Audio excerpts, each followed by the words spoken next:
નમસ્કાર. ગુરુ આપણને જ્ઞાન આપે.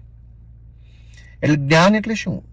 તો સાદી સમજણ એવું છે કે જ્ઞાન એટલે માહિતી અથવા જાણકારી અથવા કોઈ વિશેષ પ્રકારની આવડત. એ પણ જ્ઞાન છે. તબલા વગાડવાનું જ્ઞાન, સાયકલ ચલાવવાનું જ્ઞાન, હેલિકોપ્ટર ચલાવવાનું જ્ઞાન. આ જ્ઞાન ક્યાંથી આવે? જ્ઞાન વાંચવાથી અથવા સ્વ અનુભવથી અથવા કોઈ શીખવાડે તો આવડે. એટલે આપણે ત્યાં સાદી સમજણ પ્રમાણે ગુરુ આપણને જ્ઞાન આપે. એટલે કે ગુરુ આપણને શીખવાડે, સમજાવે, માહિતી આપે, સત્ય સમજાવે.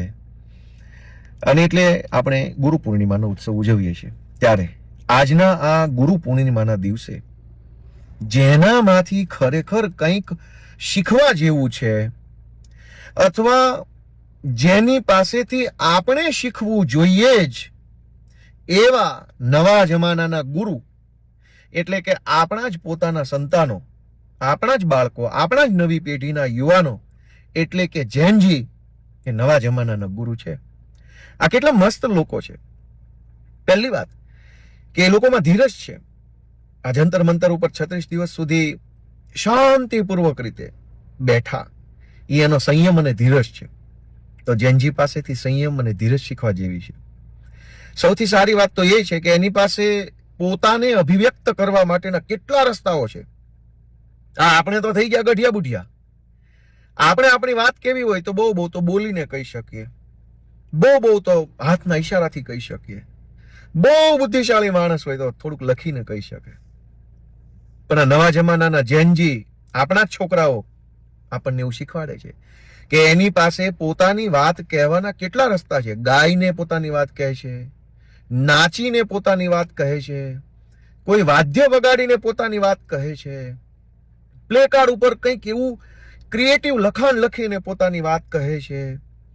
કેટલા રસ્તાઓ છે એમની પાસે પોતાની વાત કહેવા માટે, અને કેટલી અસરકારક રીતે તેઓ પોતાની વાત કહી શકે છે.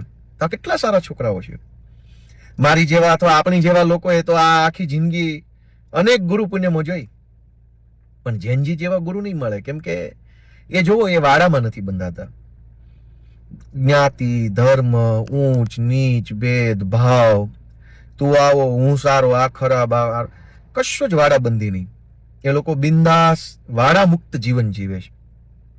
આ હારું આટલા બધી ગુરુ પૂનમ ગયા પછી પણ વાડા મુક્તિ યોજનાનો લાભ તો આપણને ન મળ્યો. હવે વાડા મુક્તિ યોજના તો આપણા જેનજી જેનો લાભ લઈ રહ્યા છે. અને કેટલા મસ્ત માણસો છે. એ બીજાના જીવનમાં દૂરબીન મારતા નથી. બીજો શું ખાય છે, શું પીવે છે, કોની આરે ફરે છે, કેવી રીતે છુપાઈને શું કરે છે, અને જાહેરમાં શું કરે છે. ના ના ના ના ના. આપણા નવી પેઢીના યુવાનો બીજાની જિંદગીમાં કોઈ દખલ કરતા નથી, અને પોતાની જિંદગીમાં કોઈ દખલ કરે તો એને ચલાવતા નથી. કોણ કેટલા વાગે જાગે છે, કેટલા વાગે સૂવે છે, કોણ શું વાંચે છે, કોણ શું જોવે છે, કોણ કેટલા વાગે નાય છે, કોણ કેટલા કપડાં ધોવે છે, કોણ ક્યારે સૂકવે છે, કોઈ ઝંઝટમાં આ નવી પેઢીના જુવાનિયા પડતા નથી. તો આ તો કેટલું સરસ મજાનું શીખવા જેવું છે એમની પાસેથી કે બીજાના જીવનમાં દૂરબીન ન મારવું, પોતાની વાત રચનાત્મક રીતે કહેવી, ધીરજ રાખવી, અને સૌથી સારી બાબત કે પોતાની વાત કહેવા માટે પણ આપણી પાસે 100 રસ્તા હોય. આપણે તો જૂની પેઢીના મારી જેવા ભાભલા તો હવે ખાલી બોલીને કહી શકે એમ છે, પણ જેનજી પાસે કેટલા રસ્તાઓ છે. તો આ નવી પેઢીના આપણા પોતાના જ યુવાનો, આપણા જ દેશના યુવાનો આપણને કંઈક શીખવી રહ્યા છે, એટલે કે જ્ઞાન આપી રહ્યા છે કે આ જાતિપાતિના, ઊંચ નીચના, કાળા ધોળાના, લાલ પીળાના ભેદભાવમાંથી બહાર આવો.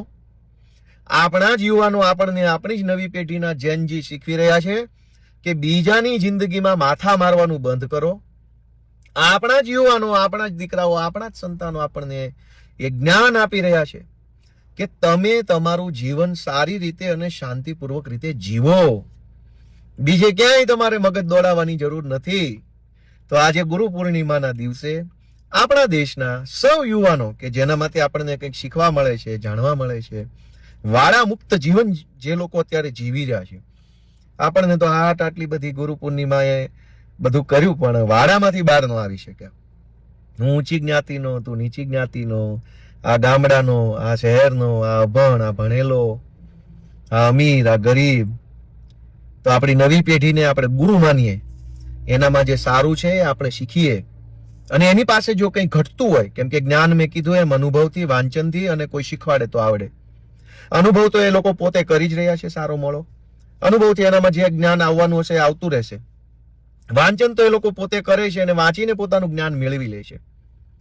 એનામાંથી જે શીખવા જેવું છે એ આપણે શીખીએ આજના ગુરુ પૂનમના દિવસે. એને કંઈ કહેવા જેવું હોય તો વિનમ્ર ભાવે પોતાના બાળકો છે એમ માનીને એને કંઈક 4 શબ્દો શીખવાડીએ, જેથી કરીને એનું ટીચિંગનું જ્ઞાન પણ વધે. એક્સપિરિયન્સ, રીડિંગ અને ટીચિંગ. એક્સપિરિયન્સ અને રીડિંગ તો એ પોતે કરે છે, આપણે એને ટીચિંગનું એટલે કે કંઈક શીખવાડીએ, બદલામાં એની પાસેથી જ્ઞાન ગ્રહણ કરીએ, એવી જ પ્રાર્થનાઓ સાથે જૈનજી આપણા નવા ગુરુ અને ગુરુ પૂર્ણિમાની શુભેચ્છાઓ.